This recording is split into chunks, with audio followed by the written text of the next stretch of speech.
What's up? What's up? What's up? What's up? It is the Wolf, and I am back at it again with another review. And of course, Thor has recently came out. I am working on the Punisher review as well as the Hey Arnold review. There has been a lot of shit coming out, but without further ado, here goes this Thor Ragnarok review. This movie was one great flick to go and spend money on. From the storylines to the consistent jokes with amazing action segments, Thor Ragnarok is sure to delight you and keep you entertained. Make no mistake, the Rotten Tomatoes score did not overhype this movie. It's worth every penny. Marvel has finally found a way to make Thor a great character to see on screen, and they were able to do that with witty one-liners and pure comedic punches. With the apocalypse on Thor's door, Marvel has succeeded in finding a balance between jokes and a heavy story arc that is sure to keep people on their toes. Grab your Mjolnir, because this is my review of the comedic and action-packed Thor Ragnarok. Okay, sorry about the audio quality. While I was recording this video, literally my audio interface died. But anyways, so if you guys want a super full detailed review, check out GeekETV.org on the blog. That's where I'll be posting my full-blown extra detailed review, taking it scene by scene, because I notice most of you don't watch my reviews because I give too much away. So we're going to try and rectify that right now. Now, Thor Ragnarok is a coming-of-age story where Thor and Loki must work together to stop their older sister Hela from causing Ragnarok. They team up with the likes of Hulk, Valkyrie, and a couple undeniably funny characters. But as usual, things don't go as planned for our favorite quarreling brothers, and they end up halfway across the galaxy, far, far away from home. With everyone's hand in the pot, Asgard is, well, scavenged at best. Oh, where to begin with this amazing film? Let's start with the tone. Yes, this is a superhero flick, and yes, we're used to jokes being spewed throughout Marvel movies, but I don't think we have seen such a great meshing of the two outside of Guardians of the Galaxy. Marvel's Thor Ragnarok is the perfect blend. Neither style overpowers the other, kind of like how bananas overpower your strawberry banana smoothie. This comedic approach gives Thor a real personality all his own. I think most people couldn't relate to Thor because he was quite literally a god, but this is a new approach. Brotherly bonding, friendships with the Hulk, and his quite admittedly awkward flirting with the Valkyrie.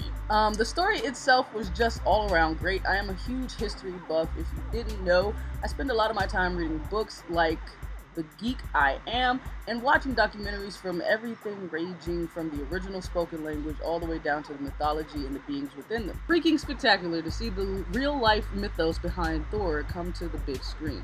Hela being the main antagonist and her badass wolf are straight from Norse lore, and trust me, their bloodthirst is just the same.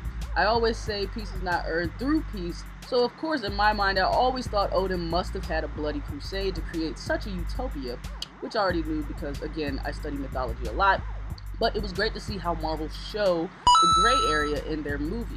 A lot of the times, Marvel villains are just innately evil with a black and white kind of outlook, but I think Thor Ragnarok does a great job of forcing the viewer to understand that there are a lot of gray areas when it comes to leadership.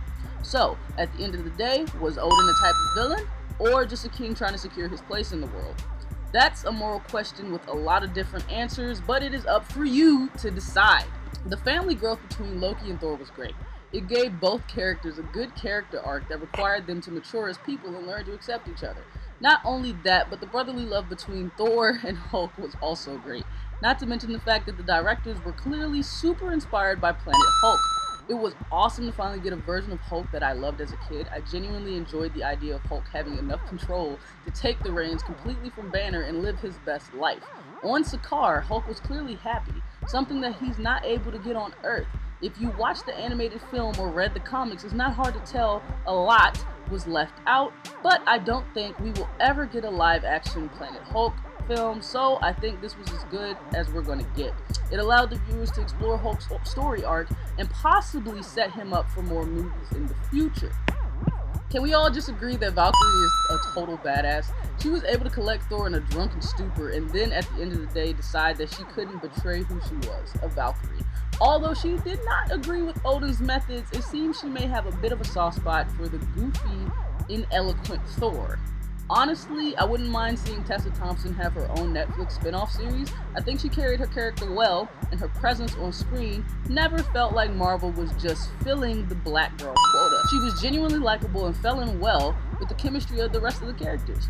I can go on forever, but to summarize, Hela was awesome, the graphics were stellar, the story was wonderfully intertwined, Thor Ragnarok sets up the Avengers Infinity Wars that is impending, and overall, this is just one really good, solid film that everyone should go see. Granted, although I do believe this film is really solid, I think there are some people, including my cameraman, Haasman Chris, who will be slightly put off by the tone.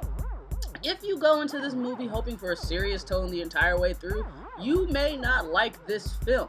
I don't see this personally as a weakness, but I am sure this will be one caveat that some fans could differ on and could consider a weakness, especially because the end of the world as Thor knows it is a super heavy storyline.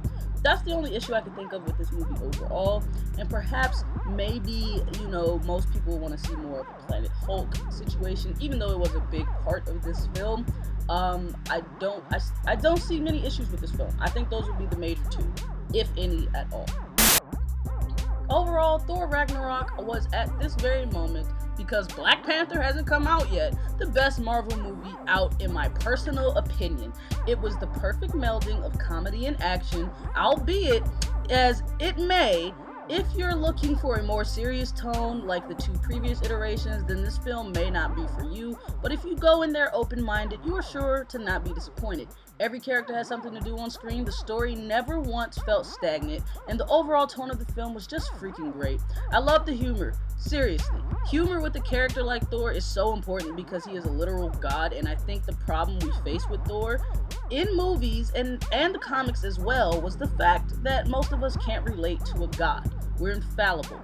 He is the heir to a heavenly throne with the accent thicker than buttermilk biscuits with a body to match.